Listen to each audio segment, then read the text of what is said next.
Good evening, everybody, and welcome to our live analysis of Union Budget 2021. Joining me today is subject matter expert Mr. Sriharsha BV, who's also the head of taxation and accounting here at Vakil Search, as well as the assistant manager of taxation accounting, Mr. Ganesha. So I'd like to welcome Harsha and Ganesham at this moment. Welcome, Harsha. Welcome, Ganesham. Hi. Hello, hi Renoy. Hi viewers. Hello, Harsha. Hello, Sham. Nice to see you guys. Hello, good evening. Yeah, good evening, Renoy. Yeah. So before we get started, I thought we'll reflect upon last year's budget. So last year, Harsha and myself sat down and had a discussion about budget 2020. So, like I said, before we go into the details of budget 2021, I just want to draw a comparison between two budgets and ask you what's the main difference over here and how would you define budget 2021? Yeah, that seems to be interesting at this point, Renoy. Comparing two budgets, the last year budget came at a point where the economy was not fastly growing. At that point of time, government was expecting a reasonable rate of 6% to 7% growth, and the budget was announced. However, later, suddenly during the year, pandemic came into the picture. So a series of mini budgets were announced. Over a period of this 1 year, whatever the budget which has been announced in the February 2020, almost that became a useless budget, or like that budget didn't take its own shape. So over a period of like 1 year, they announced a series of 3 or 4 mini budgets, and in fact, it all topped on the headlines. I think we made another video saying 20 lakh crore package has been announced by the government and all. That's right. But having said that, at the end, if you see today, in the month of February 2020, government said they will be spending close to 30.42 lakh crores. In the total expenditure of government of India in the 1 year will be 30.42 lakh crores. In fact, when Modi announced a 20 lakh crore package, ideally it should have been 30 lakh crore plus 20 lakh crore, it should have been 50 lakh crores. By the time, if you see the actual numbers today, it should have been 30 plus 20, 50 lakh crores of actual expenditure. But it is not true. The actual expenditure for the last year was, that is the financial year just concluded, 2021 financial year, which is going to conclude in next 1 month, is just 34.5 lakh crore. Which means in February month, the government planned to spend 30 lakh crore, but now they have ended up spending 34.5 lakh crore. There is no 20 lakh crores difference, or 20 lakh crore package is just a number on the paper, but it didn't took shape in the reality as such. So they just rejuggled the numbers and they came up. But however, since it was a pandemic, there was no option for the government. Whatever is announced, it was not, it was not nowhere like nearer to the reality of the situation. So they revised it over a period of time and they brought a new budget. But this budget is coming at a scenario where we are almost at the end of the pandemic, or even in fact we can say that we almost crossed the pandemic stage. We are again into the V-shaped recovery, or whatever the shape which you say. We are again into that recovery. At this point of time, we have a lot of clarity, like what is going to be the next next scenario. Moreover, vaccination is also out, right? So this budget took a shape, and it is providing a stage for a larger $5 trillion economy as such. So that's how I can compare both the budgets. Yeah. So you would say things are looking good right now. Yeah, things are looking better for at present. Yes. All right. So good to hear the first impressions. Now, before since you mentioned some of the highlights over here, I thought it's important to talk about some of the key highlights, or let's talk about 3 major points in the budget that you consider to be positive. Okay, consider to be positive, right? Consider to be positive. Yeah. Okay. See, the majorly, from this budget, I would say government took this opportunity in the right way. Usually, every crisis we should make it as an opportunity. Government actually done it this time. If you see, all these days the biggest problem with the government was right from the it is not about Modi government or it is not about Congress government, irrespective of whichever government it is. Transparency in the numbers was the biggest challenge. Usually it is like this. See, if we are in a family, let's assume I planned the income and expenditure for my family. I had some 100 rupees of salary income. Then I planned my expenditure of 1 or 3 rupees. So that 3 rupees I borrowed and then I spent. I'm showing it to my wife saying that 3 rupees is the excess money which we borrowed and then spent. The entire family is happy because I have capability of repaying the 3 rupees later. But the reality which was happening is I was going and giving a guarantee for my friend. My friend is borrowing some 10 rupees of loan outside. I am going and giving the guarantee which my wife and my family is not aware of. Exactly, the central government used to be functioning in the same way. They announced in the budget saying 3% alone we will borrow in addition. In addition to our income, we will borrow just 3% additionally, or 4% additionally, or 5% additionally. But the reality used to be different, because they don't borrow in their name. They used to borrow in the names of public sector institutions, or they used to borrow in the name of Food Corporation of India and all these things. And all that debt is not coming into the budget. That is a debt burden ultimately on the government of India, but that was not coming into the budget. But this time they made a significant change. All significant of the balance sheet items, whatever the debt which is being taken by the government agencies and government entities, the majority of that debt, they brought it into this budget. See, this time government had a significant advantage. Ideally, as per the FRBM Act, there is a disciplinary mechanism which is there for the budget. As per that act, if government is earning 100 rupees, it should not be spending more than 104 rupees. But this time, even opposition parties cannot question the government. Even if it spends more, opposition parties cannot question the government because it is a pandemic scenario. So for that reason, government took that as an opportunity and went to increase the fiscal deficit to the percentage of 9.5%.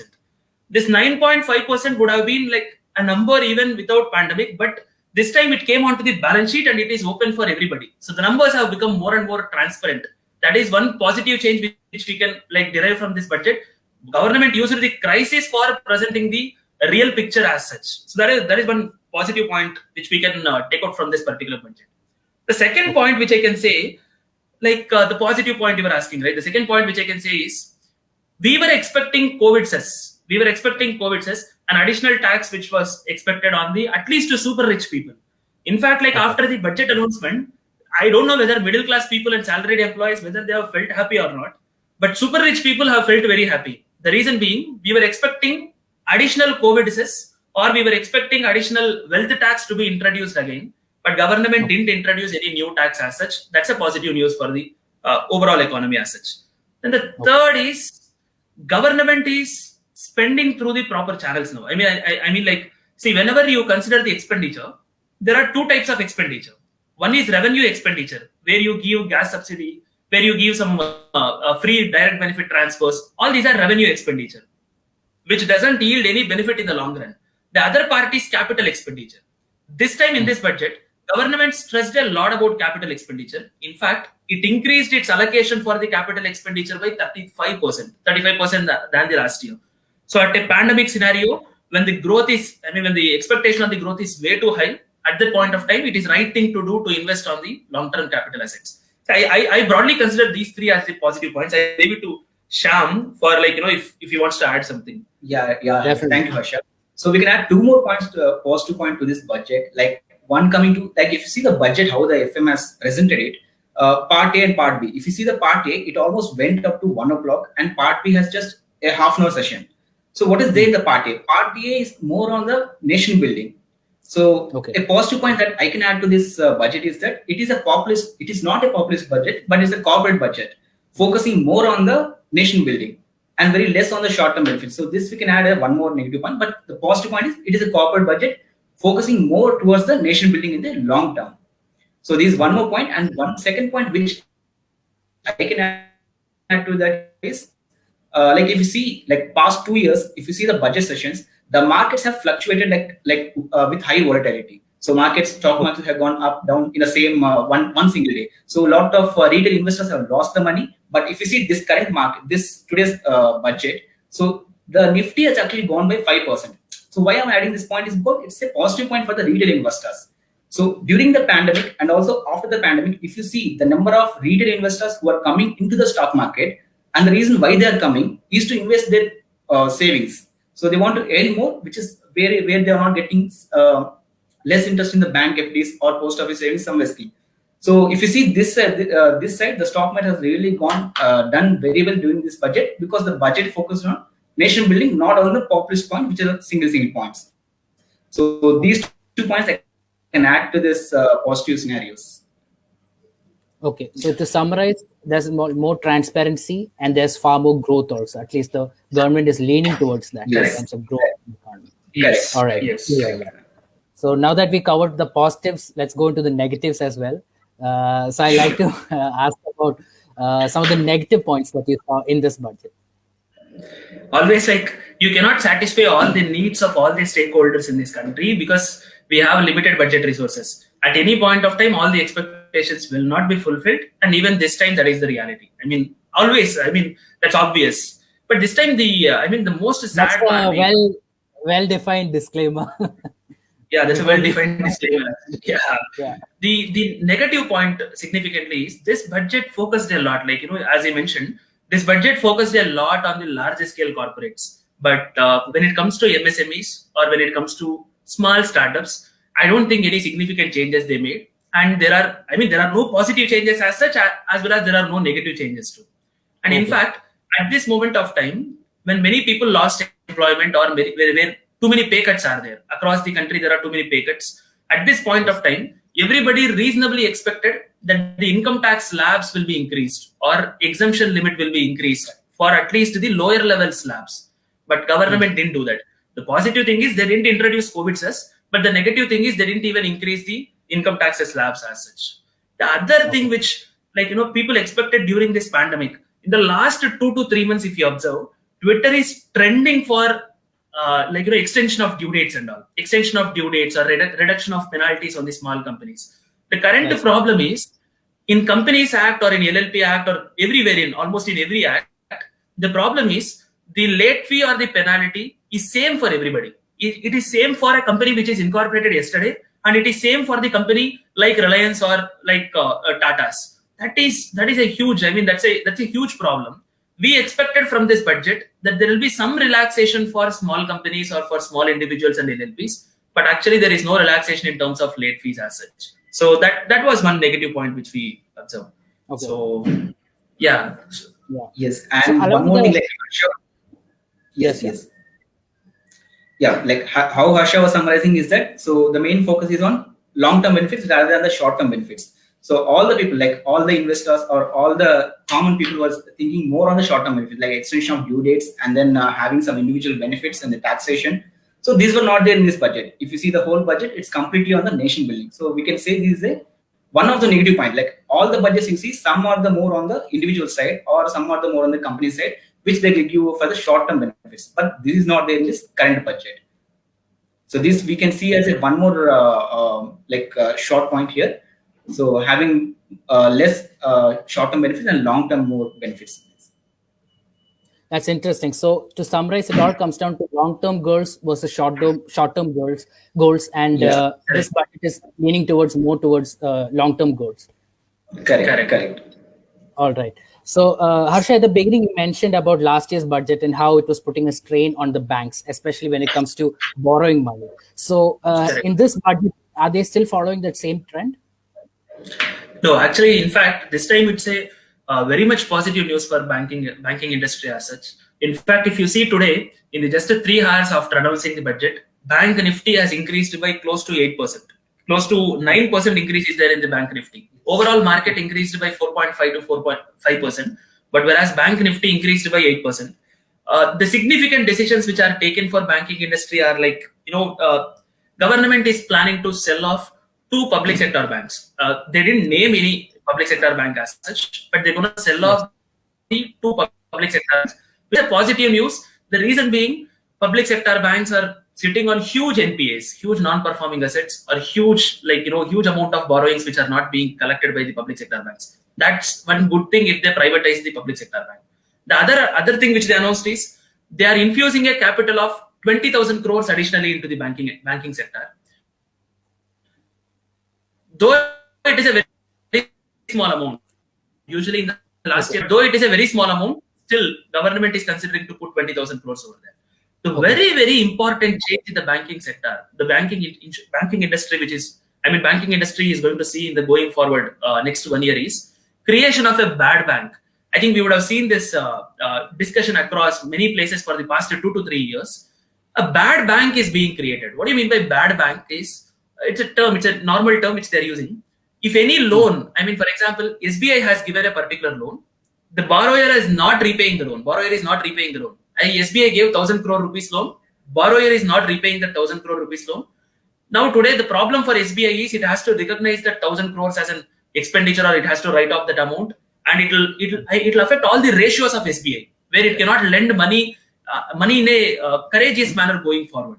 So for that particular reason, what they created is their government is planning to create something called as a bad bank. What it does is, if any loan is being defaulted, based on certain conditions, all public sector banks can sell that loan to the new company. 1,000 crore rupees loan, I'll sell it for 250 crores or 300 crores. It is off my balance sheet now. It is off my balance sheet. I'm getting rid of it. Let that bad bank deal with the borrower to collect the money. Let the SBI not bother about it. Let SBI not bother about it, or let any public sector bank not bother about it. It will get into a new bank. All PSBs will start getting the proper valuations. Today, if you see in the market, HDFC is smaller than SBI, but overall market capitalization is almost 3 times of SBI. Overall market capitalization of HDFC Bank is 3 times of SBI, because SBI is sitting on a huge NPA problem. Now, if all these NPAs are moved to somebody else, I mean some other bad bank, SBI shares will increase and government can slowly exit from SBI, or a part of the shares of SBI can be sold. I mean, it's indirectly benefiting the banking business. It indirectly benefits the government to get the good valuations for the SBI banks. It indirectly pushing all the bad NPAs into one single bank. It's all overall, it's a significant transformation for the banking sector as such. That is the reason, Bank Nifty is crawling up like anything. A 10% crawl up in a single day is something which is usually not possible. All right. Yeah, that's how I can say. One more point I would like to add for banking sector. See, if you see in the recent times, in the past 1.5 years itself, Yes Bank went into the default. I mean, almost at the edge of the default. Yes Bank went to the edge of default. At the same time, Lakshmi Vilas Bank recently went into the edge of default.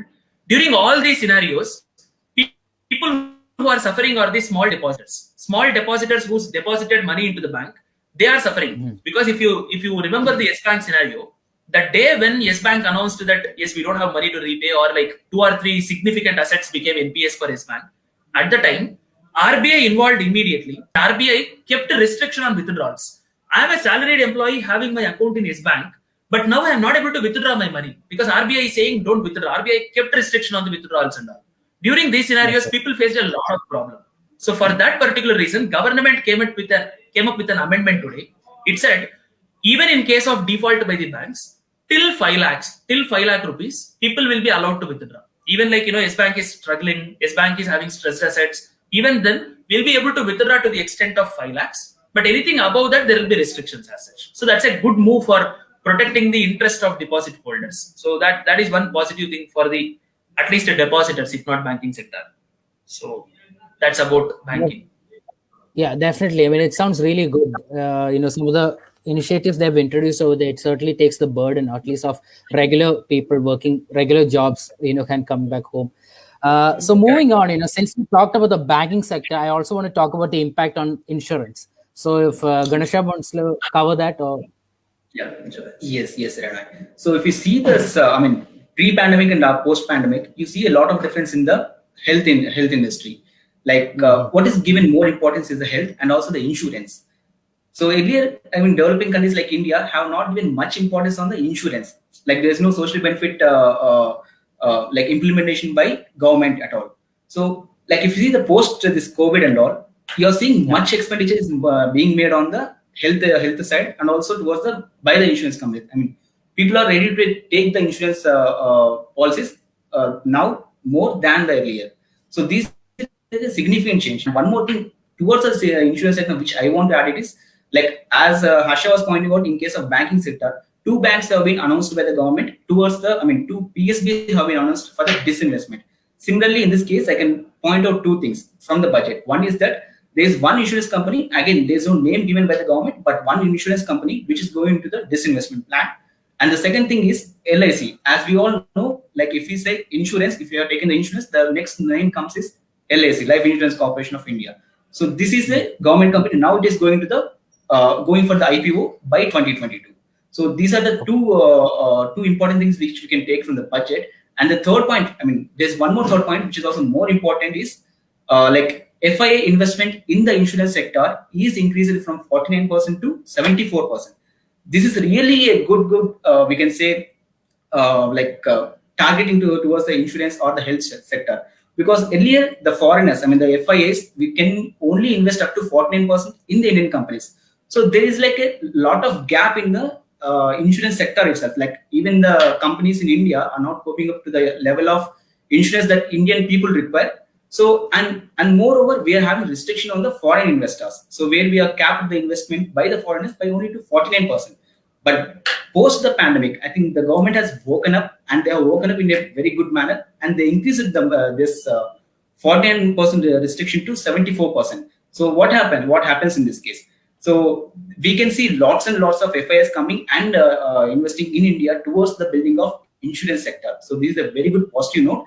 And anyways, like there should be some kind of laws which the government has to make, because we are giving much more importance to the FIS than the DIS. So definitely there has to be some kind of framework which the government should be coming in. Though this is a very good point, but still we have to see the framework how the government comes with, and how the governments will be dealing with the FIS investment, which is increasing from 49% to 75%.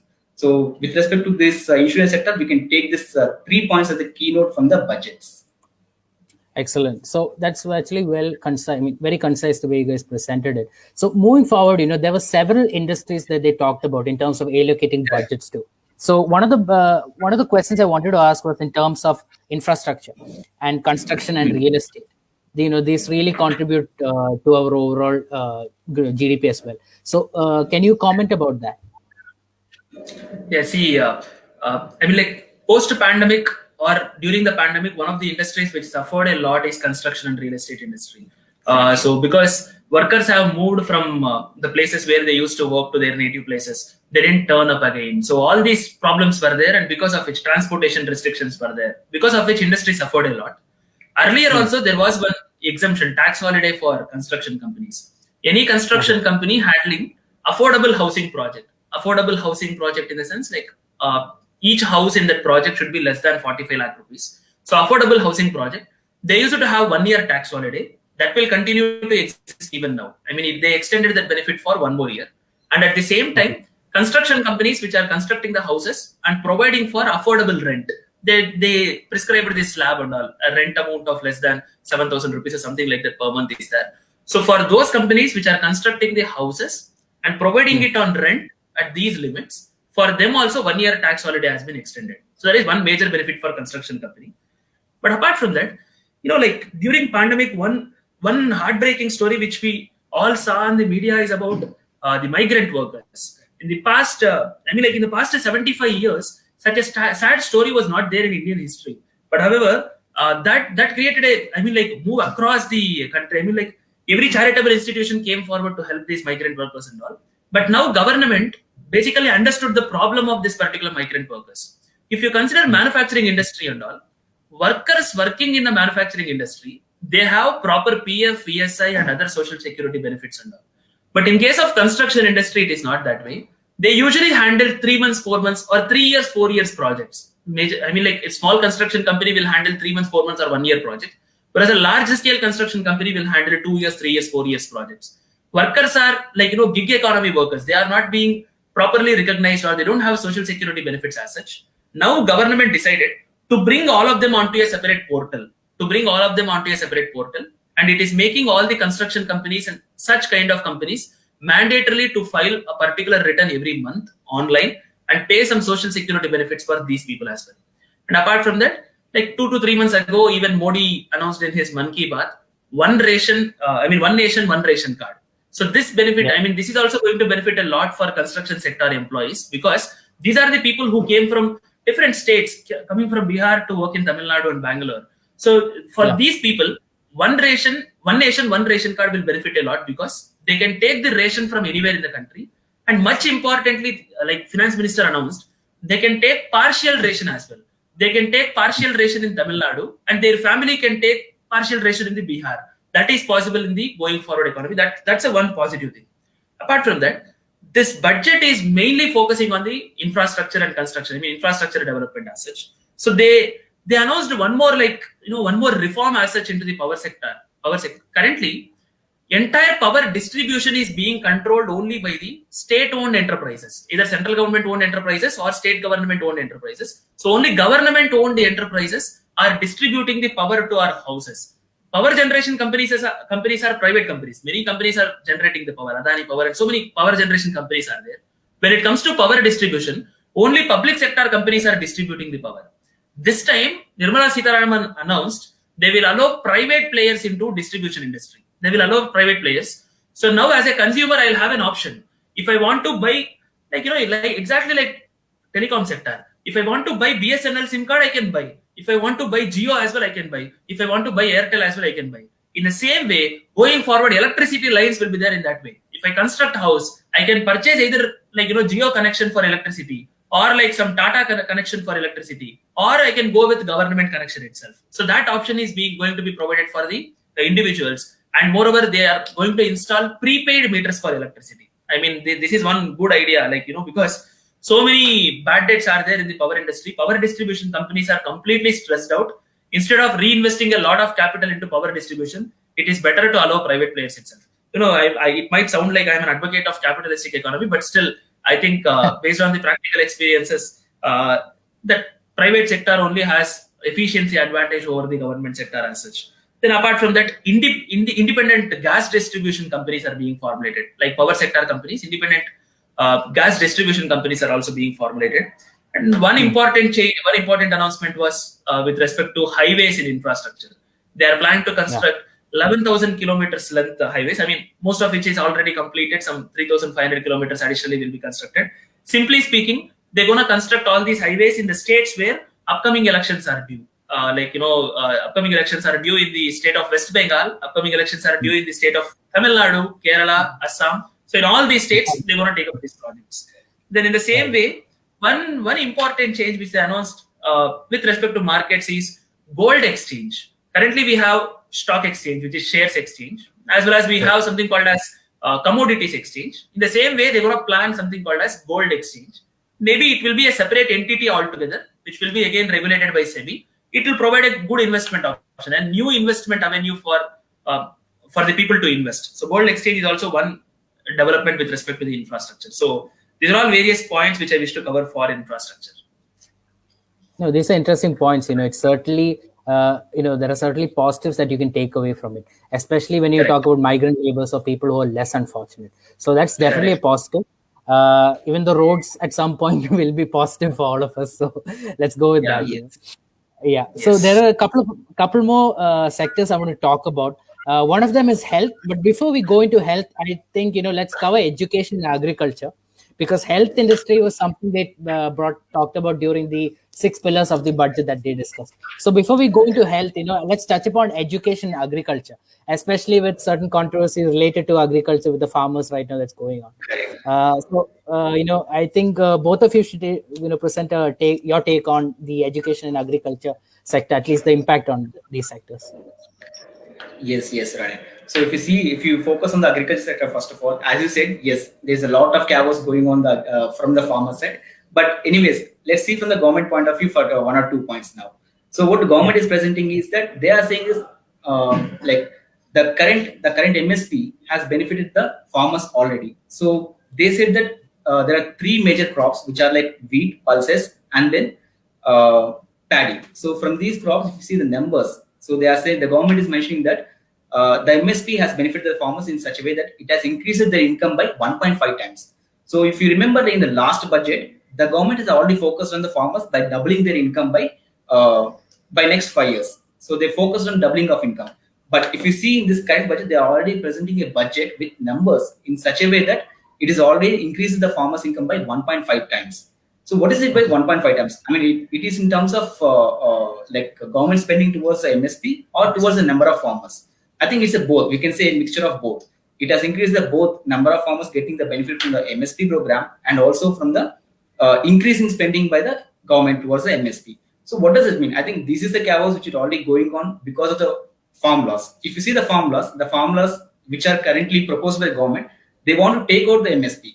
So I mean, the earlier farm laws which they proposed, they want to take out the MSP and they want to introduce the competition within the agriculture sector. I think this did not go well with some of the specific farmers, and we can see the chaos which is now going on. So some are asking for the MSP to stay there, and government is also saying yes, MSP will be there. I think so. It's a complete debate. We can't justify like government is good or farmers are good. So both of them has to be get balanced, and only then we can see a growth in the agriculture sector. Because why the agriculture sector is more important in India? So before this service revolution and all, Indian agriculture is called, the culture of India is called the agriculture. So if you ask what is the culture of India, people used to say it is the agriculture. So we are more dependent on the agriculture. But what has happened now? So we are more related on service and also manufacturing, but the least importance has been given to the agriculture. I think the government has to focus more on the agriculture sector, as they have to listen to the farmers. They have to come into a balanced laws which can take the economy and also the farmers both in the balanced way. So that's my take on the agriculture sector from the government perspective. Well summarized, Ganesha. So, Harsha, another thing I want to touch upon is education, especially during this lockdown and during this COVID era. Most of the educational sector has grown in terms of edtech, where digital platforms are being developed, and a lot of people were depending on not just schools but also other forms of education. So, what's your take on the impact on the education sector? For education sector also, the allocation in the budget has increased significantly, and moreover this time they are focusing on implementing the National Education Policy 2020. That is a reform which they brought somewhere in the middle of the pandemic. So they are going to focus on that implementation of National Education Policy, and they announced some additional Sainik schools, they announced some digital platforms for education. So all this happened for education industry. Overall, it's a positive thing for education industry. Yeah, excellent. So moving on, let's go into health, which is a very important part because it was described as health and wellness was described as one of the 6 pillars of budget 2021. So again, the highlight was that 35,000 crores were allocated towards COVID-19 vaccine, and overall budget allocated was to 2,23,846 for 2021-2022 budget. So I would like to go into a little more detail into this area because again it impacts the whole country, and we talked about the importance of health insurance and the overall industry also since the COVID-19 pandemic began. So if you guys can go into a little more detail into that. Yes, Rene. So as you rightly said, yes, I think post-COVID, health sector has been given much importance. If you see the budget also, the first pillar in the budget is on the health sector and well-being, they are saying. So what do you mean by this? What the changes has come now from the previous budget? If you see that, I think we have to accept one point, Reno, here, which is that, not only the Indian government, but many nations across the globe has learned a very good lesson because of the COVID. So pre-COVID, there is no much importance by the health sector. So only the developed countries used to have much R&D on the health sector, and much less focus was given by the developing countries like India. With respect to the infrastructure in the health sector. But if you see after the post-COVID scenario, I think every nation has woken up like anything, and they are spending more on the health sector. No, why this is happening? So the major problem here is nobody knows like what happens if a pandemic like this suddenly comes into it. So the entire medical system will collapse and people will go into chaos, which has happened across many nations now. So if you see, the government's spending in the last year, I can say that there was 250% increase in the spending in the health sector. So last time I think they said 95,000 crores was spent towards the health sector. But if you see the number now, I think this really we can say a good number, and also like government is much focusing on the health sector as important to the economy also. So how the government has to focus on the increase in the boost in the economy, it should also ensure that the health system in the country is also boosted. So I think the government has woken up. Not only Indian government, but across the nation, across the globe, all the nations have woken up. So if you see the budget spending now, it has increased by 2.5 times. So last time it was 95,000 crores. Now it comes to somewhere around, they are saying we are going to spend 2.5 lakh crores. You see the change here from 1995 to 2.5 lakh crores. It's a significant increase. Now, and on top of it, again, as you mentioned in the beginning of the session itself, they are also coming with a vaccine program, which they are going to incur again additional 35,000 crores. So this shows that the interest of the government towards building the health sector, which is not there in the last time, like pre-COVID sessions and all. So this is really a positive note, which throws some we have to give importance to the not only as a person we have to give importance to the health, but as a nation also. But as a nation also, the countries has to give importance more on the health sector. Excellent. So the final sector I want to talk about is railways, and it's essentially a very important sector. But again, one sector where, it wasn't just that, that people were going by railways. The railways was shut down effectively during the lockdown Correct. and after that for a while. So what is the impact on railways, the budget allocation? Yeah, earlier, I mean, if you remember 3-4 years back or 4-5 years back, railways used to be a separate budget as such. Yes. Probably the your specific question of what was the impact on railways would have been well answered if railways budget was separate today. But anyway, they merged this railways budget into this union budget itself, right? So now they again same thing. They announced so many metro rail projects for all these states where upcoming elections are coming up. So metro rail projects are going to happen in all those states. Then apart from that, they announced a dedicated freight corridors. Correct. Currently, if you see on the same track, we are transporting the passengers as well as goods, but they are planning to have separate tracks, separate freight tracks or freight corridors where we can transport goods completely. So goods train can travel over there. So it will significantly bring down the logistics cost is what Finance Minister hopes for. And yes, it is a requirement of the country for sure. I think railways are going to play a significant change even in implementing those farm laws, farm bills, whatever the government is saying, because railways will help to strengthen those supply chains. So they're going to invest a significant amount of money in that. And they are going with a plan of 2030 modernization. So the railways is going with a plan of modernizing the railways by 2030 and then upgrading all our trains to the world standards basically. So that is with respect to railways. All right, thanks for summarizing that and going through these sectors. Both of you explained each sector specific to the information that we needed also. So thank you for that. So I want to move on to salaried individuals. So the main reason is that at the beginning of this discussion, Harsha, when you summarized it, you mentioned that the budget is more leaning towards long-term goals and specifically towards corporate needs, where you want the country to grow, you want the business to grow, you want the corporate and the infrastructure, everything to grow over here. So, since you mentioned that, let's go into something a little more specific, something more normal, salaried individuals. Basically, all of us working. So, I would like to know, what is the impact on the salaried individual over here? And post that, we'll go into MSMEs and startups, which is what the subject of our discussion today. So let's start with individual. Yes, Rana. So if you see what is the benefit given to the individuals. So as you see, this is a budget towards the focusing on the corporates and building the nation. But still, they have announced a few benefits to the individuals as well.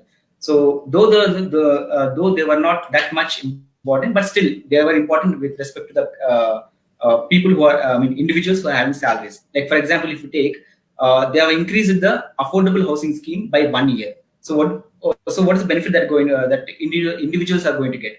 Like individuals who are invested in the affordable housing scheme, they are like affordable housing scheme, which says that if you are investing in a house as per the parameters set by the government and the budget of the house is not exceeding 45 lakhs, you are going to get additional benefit of 1.5 lakh as a deductions. So what is this 1.5 lakhs of additional deduction? This is already there.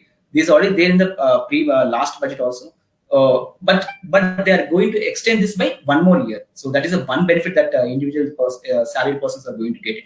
And second thing is with respect to, I can say, senior citizens. I don't know why Sitharaman has mentioned that since we are having the 75th Independence Day, I'm going to give the benefit only to the senior citizens who are having 75 years and more.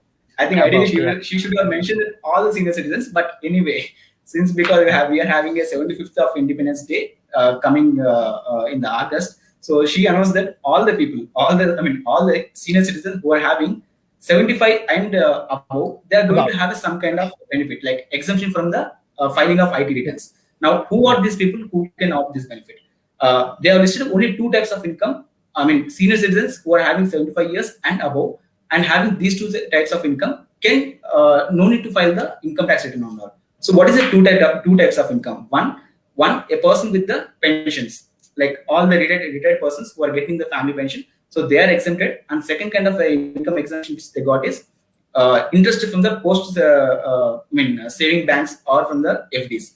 So if you have these two types of income, and also you are a senior citizen and not just a senior citizen who are having 75 years and above, so these people only can get this exemption of not filing the IT return. So okay, so though it's a small thing, but yes, it's a good thing only.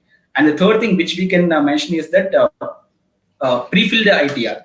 So I think this is the most like important thing for the people who are going to file the IT return by themselves. Now, what is happening? Like when as an individual, when I want to file the IT return, I have to download the IT return in the pre-filled format, which contains my general information like my address, my name, my PAN, my Aadhaar, all those things. But all the income details, I have to fill in. I have to arrive at the tax amount. I have to pay it. So many people who are not well versed with all this kind of filling of numbers, they used to go for the help of the expert by paying some money to them. Now, what has happened by this pre-filled option? The government is providing all like three types of data which is coming in the pre-filled manner. One is that capital gains. So this, yes. So coming to the capital gains, yes, capital gains is like one tedious topic where many individuals won't understand. They don't know how to show their capital gains. So obviously they come to the expert and they take the help and how to reduce the taxes and all, they will do it. But now the pre-filled Excel will come with the pre-filled data of capital gains. Like whenever you are trading any stock which is listed on the National Stock Exchange, so you will be having a demat account which is already having the PAN connected. So they are going to fetch the data from that stock brokers and you go and fill in the pre-filled XML. So this is one kind of benefit where the numbers will be pre-filled and we need not go and enter all the numbers. We need not get confused ourselves as an individual saying, oh, where I have to enter the long term, where I have to enter the short term, where I have to enter the mutual funds. So all this confusion will be going on henceforth. So it will be coming in the pre-filled format.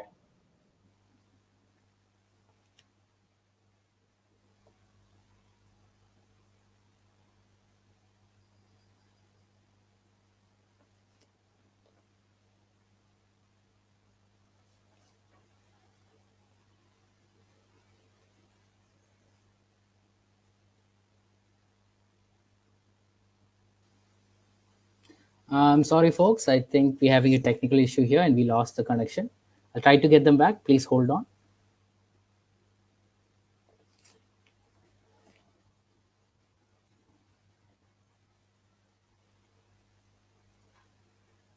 Dividend income. So if you see, like, what is Yeah, the we term of lost you advance there. tax? So if I have any income, like if I have any income, it's audible now, Rina? It is audible. Yes, I've got you back. Yes, yes. So let's go on. I mean, what is the third benefit that budget has given to the individuals? So it is with respect to the advance tax on the dividend income. So government is saying there is no need to pay any advance tax on the dividend income. So what is this advance tax? So to simply say that if any individual, let's say in the coming year, if he is expecting he is going to have a tax liability, I mean the estimated tax liability is more than 10,000, they have to pay some advance tax every quarter in an installment basis. And they have to pay in such a manner that by end of the financial year, they have to pay the full tax. Otherwise, there will be interest. So what this advance tax have the impact on the dividend income? Let's say I'm having some shares in some company which is listed on the stock exchange, which I invested. So I'm going to get a dividend, but I don't know when I'm going to receive it. So I don't know which quarter I'm going to receive or which month I'm going to receive it. I just say that it is an income for me. Now, what government is saying that just because I have a dividend income and some taxes coming on that, government is also asking me to pay the advance tax, which as an individual, I do not know when I can receive, how much money I can receive it. So that is a major problem in case of dividend, which has been declared by the companies. Now, what government has done in this budget is that they are saying, don't pay advance tax on the dividends. I mean, like for the full year. Whenever you are going to receive it, or whenever the company said it has been declared, only at that point of time you see what is the income of dividend and pay the advance tax. I think these are very good benefit that the government has given. Because without this, what happens is that I don't know when I have to pay the advance tax and how much I have to pay the tax. So because of this, what is happening? I end up paying no tax in the end of the financial year, and thereby there is an additional interest which I have to pay. Now, because of this benefit which the government is mentioning, I know in which month or which quarter my dividend is going to come, and I also know how much it will be. So obviously, I can compare it. If that income or tax is higher than more than 10,000, I'll be obviously depositing the advance tax. So this is like government has given a very good benefit to the individuals who are having good amount of dividend income, and they need not pay any advance tax on the dividend income unless the dividend is declared by the company. So these are third benefit which we can take for the individuals. Now, what is the fourth benefit that we can take is Yes, obviously, I think last time if you see the budget, they have made a significant change in the tax audit limit and all. So earlier, any business or entity, sole proprietor, anything who are having business income more than 1 crore or gross receipts more than 1 crore, they have to get their books of accounts audited by a chartered accountant. So this is like this. I think all the business. I mean, as and when the country is growing, as when the business are growing, this 1 crore limit is like a small limit now. So maybe 5 or 6 years back, 1 crore limit is a bigger limit, but now the 1 crore limit is a smaller limit. So what government has done is, okay, so they have given some kind of benefit saying that, okay, if you are having 95% of the transactions are in digital form, okay, no need to pay, you will not be coming in the tax audit limit of 1 crore. Your limit will be increased to 5 crores. So they have given a band of 1 to 5 crores. So what have they done in the current budget is they still further increased to 10 crores. I think these are most beneficial for the smaller companies, or I can say the MSMEs. So they need not get the tax audit done if they have the transactions. I mean, the transactions are in digitalized form, and 95% of the transactions are in digitalized form. This is one of the most important benefit which I can say. I mean, that the government has given in the current budget. So already they have given to 5 crores, which is almost a good thing. But again, they increase it to 5 to 10 crores. So any company or any individual who are having a business, and almost all the transactions are in digital form, like 95% of the transactions are in digital form, then they can opt this benefit saying up to 10 crores, there won't be any tax audit applicable for them. And so these are the 5 points which we can summarize, Renoy. Like one has, I'll just summarize by in 1 or 2 minutes. Like first thing is a tax audit limit, which is being increased to 1 to 5 crores in the last budget. But again, it has further been increased to 10 crores. The second thing which I can say is that for the individual senior citizens. So senior citizens who are having 75 years and above, they need not file the income tax return if they have these 2 types of income. One is that interest from the postal savings or FDs, and second thing, they are only having the pension incomes. So this is the second thing. And the third thing is a pre-filled XML. So pre-filled XML, government is providing the pre-filled data with respect to the capital gains, with respect to the interest FD. So all this is one of the benefit for the individual IT return filers. And the fourth one is the there's no advance tax on the dividend, which is until it is declared. So only when the dividend is declared, only then they have to pay the advance tax. Until then, it is not required. And the fifth point, which is the affordable housing scheme. So earlier, the affordable housing scheme was only applicable for 1920. They extended by 1 more year. So these are the 5 benefits which we can take from the current budget. Yeah, adding on to him, actually, one other point which I can add is for NRI taxation. So most of the NRIs are returning to India, right? Maybe they started working from home or whatever might be the reason, but they are returning back. One confusion which exists in income tax currently is, for example, let's assume a person is coming back to India in the month of January. The problem is, in India, we follow a financial year of April to March, but in US and all, they follow a financial year of Jan to December. In countries like Mauritius, they follow something like July to June. It follows a different financial year. So when people come to India somewhere in between the year, there is a confusion on how to tax. There are already a number of provisions to avoid the double tax and other things, but they're going to make it clear is what they mentioned. We have to read the fine print to see the exact provision, what change they're going to bring in. But this is a welcome move where, where in a scenario where many people are returning back to India, it is time to rationalize those provisions. So there is also one change with respect to individuals. So if I go for OPCs, he covered individuals, right? Let me take up OPCs now, 1% companies. So 1% company is a significant innovation of India, which came 6-7 years ago during Companies Act 2013. Prior to Companies Act 2013, if you wish to start a company in India, there should be minimum 2 directors and minimum 2 shareholders. But in 2013 Companies Act, government wanted to formalize all sole proprietors. There are lakhs and crores of sole proprietors in the country. They wanted to bring them into the formal net. So for that reason, they gave an option to incorporate 1% company. 1% company is where you need not have any other shareholder. 1 person itself can be the shareholder and the same person can be the director. There is no requirement of any other additional people. But till date, right from 2013 to 2021, almost 7-8 years, there is a restriction on OPC. You cannot have more than 50 lakhs of capital in OPC. And at the same time, you cannot have more than 2 crores turnover in OPC. But now they removed that limit. OPC also, like a general private limited company, they can have whatever might be the amount of turnover, and at the same point of time, whatever might be the amount of paid up capital. So that is one significant benefit for OPC. So people, like, just for the sake of having one more director, we used to bring in our wife or our parents or somebody into the company. Now it need not be done. OPC can be with unlimited capital and unlimited turnover. And at the same time, for OPC, conversion into any other form of company has been made simple. I mean, they're going to announce the detailed provisions. If you wish to convert OPC into private limited company, or if you wish to convert OPC into LLP or a public limited company, you can do it easily going forward, is what they say. Then non-residents also can incorporate OPCs going forward. Till date, only resident Indians can incorporate OPCs. Going forward, they are announcing this benefit for even non-resident companies. So OPC has got a very significant reform, through this budget. Going forward, I think OPCs will also trend like private limited companies or LLPs as such. So this is with respect to OPCs. Yeah, I guess this goes back to what you said earlier about encouraging development and growth within the country in terms of infrastructure and business. So it's actually a good initiative. Now, since you mentioned, because I asked a question about salaried individuals, and we've gone into talking about one-person company. So that's interesting because the next question was related to MSMEs. So I just wanted to touch upon MSME in terms of some of the benefits and some of the I would say flaws also within the budget, because as you mentioned in the beginning, this budget is very positive and for larger corporates, but not so beneficial for MSMEs and small startups.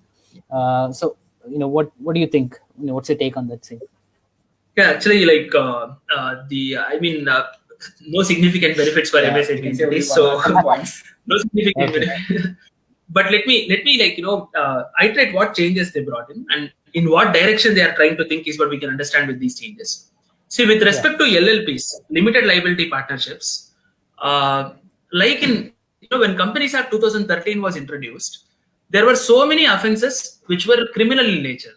For example, if I don't file my return on time, along with late fees and penalty, there used to be a criminal offence as well. They'll put you into the jail for 1 or 2 years. So there are so many criminal offences. If you don't appoint auditor on time, if you remove your audit committee without notice, so many criminal offences were there.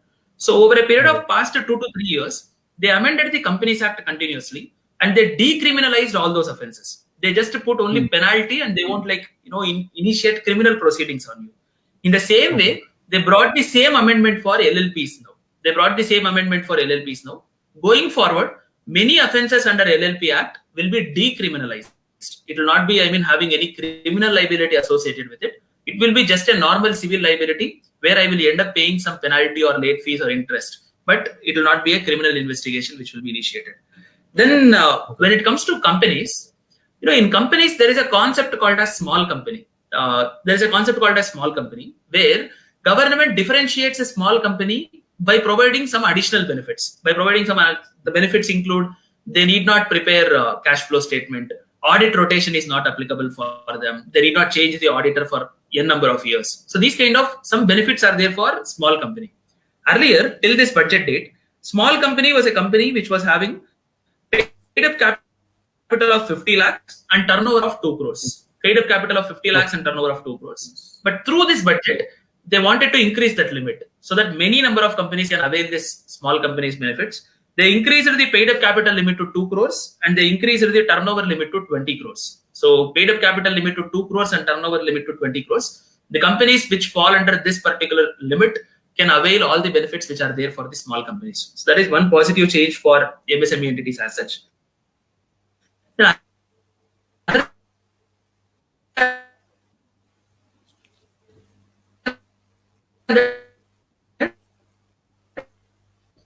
It comes to the startup, it is first a 4. I think we lost the connection. Yes. Anyway, so now the Startup India scheme. Yeah, I'll repeat my sentence regarding Startup India. The Startup India scheme is almost a 4-year-old scheme now. Somewhere in the year 2016, it was a fancy term Startup India scheme was launched, so much of buzz in the market and all. During that point of time, they made a provision in such a way that any company which is incorporated between April 1st, 2016 and 31st March 2021 will be considered as a startup based on certain conditions. So from 2016 April 1st to 31st March 2021, which means in next 2 months it is going to end. So government decided to extend this benefit for 1 more year. So you can incorporate company even in the next year as well. Still, you can register under the Startup India and you can claim those benefits. Then apart from that, in Startup India, there were two main income tax benefits. One was for investing into the startup, and the second one was on the profit exemption. As a startup, if I gain some amount of profits, that was tax exempt for 3 years. That was the second benefit. Second benefit, there is no change. But with respect to the first one, as an individual, if I wish to start a company, startup company today, if I go and invest some amount of money into my startup, that money can be claimed as an exemption in my individual income tax return. I need not pay tax on that. That money can be claimed as an exemption. This benefit was supposed to end by 31st March 2021, but they extended it to 1 more year. And at the same time, there was capital gain exemption. As an individual, if I sell my residential house property, I have my house property, I sold that house property, that amount, whatever I received from the sale of house, I invested into a company. I started my company by selling the house. During that point of time also, tax exemption was there, which was supposed to end by 31st March 2021, but they extended it to 1 more year. But very one significant caveat over here is, all these benefits are available only for the interministerial board registered startups. So in the Startup India campaign, there are two different types of startups. One is a DIPP registered startup, which is like almost lakhs of startups which we are seeing today are all DIPP registered startups. But these benefits, whatever we discussed, are available only for interministerial board startups. Across the country, in the past 5 years of Startup India campaign, we hardly have 1,000 startups which are there under the interministerial board registration. So hardly these benefits are only for those startups. Yeah. No, what is the difference between the two? The difference between two is anybody, if I start a company and if I make an application into the DIPP portal, I'll get the registration immediately. Okay. But this registration is not valid for anything. This registration is just a badge for me that I'm a startup. Basically, I can get onto the ecosystem of startup and I can access some free documents and other things. Whereas, if my idea is innovative and if my idea has a potential of creating the employment and all these some conditions are there, then I can make an application to interministerial board. During that point of time, if they approve, then all these income tax benefits will be accrued. But unfortunately, they haven't approved many applications. They have approved less than 1,000. I'm not sure of the exact number, but it is definitely less than 1,000. Only those 1,000 startups have benefited significantly from the Startup India campaign. But rest of all the startups, we can say that it is an ecosystem where they can connect with each other. But for that, there is no significant benefit as such. So this is for MSMEs and startups as a whole. Apart from that, government announced some 15,000 crores for MSMEs. We have to wait and see how they're going to utilize that money. For now, there is no clarity as such. Maybe we have to look into the budget documents in detail to get to know. But for that, a 15,000 crore rupee fund was announced. So very significantly, for MSME entities, the benefits are in terms of structural changes which are being brought in income tax, GST and Companies Act. The structural level reforms, though monetary, reducing the tax rate is not there or tax exemptions are not being given, but they are making structural changes at the department level. For example, they introduced faceless assessment. Today, if I receive income tax notice, I need not fear and then run into the income tax office directly. Today, there is no problem at all. It is a faceless assessment where I can upload the related documents onto the income tax portal. Officer will identify whether documents are proper or not, and then he will reply back. No chance for corruption. Transparency is there in the process. I can do my assessment at the comfort of my home. So that is the significant advantage through faceless assessment. Now, faceless assessment was introduced last before year. See, for example, if you are the assessing officer, you imposed, as a part of assessment, you asked me to pay 10 lakhs of additional tax, which I didn't like, or which I thought it was a wrong assessment. Then I can make an appeal to the next level. That was manual earlier, but now that has been also faceless. That is also made faceless. So I can make an appeal also faceless. And the next level appeal is for income tax appellate tribunal. So the next level appeal, if I don't like the order passed by the assessing officer appeals, then I can go to the next level, income tax appellate tribunal. That is also being made faceless in the current year. So going forward, for income tax department, everything will be faceless. We need not go to the department at all. Completely, it is going to be faceless. And even they're going to introduce video conferencing assessment as well. So transparency will increase. There won't be corruption as such. So that is one significant advantage. And they also limited assessment reopening time. See, today we are in 2021. Income tax department has power to reopen the assessment for past 6 years. So they can call me and issue a notice for the year 2015, 16 or 16, 17, which I don't even remember what has happened during that point of time. So for understanding the genuine difficulties which are being faced by the SSEs, they said we can reopen the assessment only for a maximum period of 3 years. So government can go only until 2017-18. They cannot issue a notice for past 6 years or 7 years. But there is one exemption. If it is income which is fraudulent or exceptional cases, fraudulently if you have hidden some income, they can go up to 10 years. They can issue the notice up to 10 years. But in usual case and all, if there is no material evidence to show that there was a fraud, then in usual case and all, they can reopen the assessment only for the 3 years, but not 10 years. So that is one other benefit. And everything is being made. Everything is being made online. In income tax, all faceless assessment is being made online. In Companies Act, NCLT, National Company Law Tribunal, that is being made online. In GST also, refunds are made online, and over a period of time, GST audit and scrutiny will also be made online. So online assessment will bring a lot of peace to the taxpayer, lot of peace to the auditor, and transparency into the process. Moreover, corruption will significantly reduce. So these are all structural level changes. Indirectly, they will definitely benefit all the MSME entities for sure. So this way I can summarize overall changes which are introduced for MSME entities.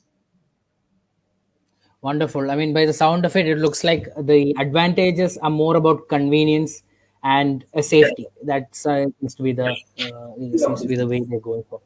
Okay, Harsha. Sorry. Less government and more governance is what the philosophy which there. More governance. Yeah. Correct. That's a nice way to conclude our session. And we are actually, at the end of our session so far. So I'd like to thank you, Harsha and Shyam, for your time and for all the information that you shared with our viewers. I'm sure everyone found this very insightful. And to our viewers, thank you for watching. Thank you for your time. We hope you found this session to be educational and insightful. So from all of us here at Vakil Search, we wish you a great week in advance. Thank you. Thank you. Thank you. Thank you.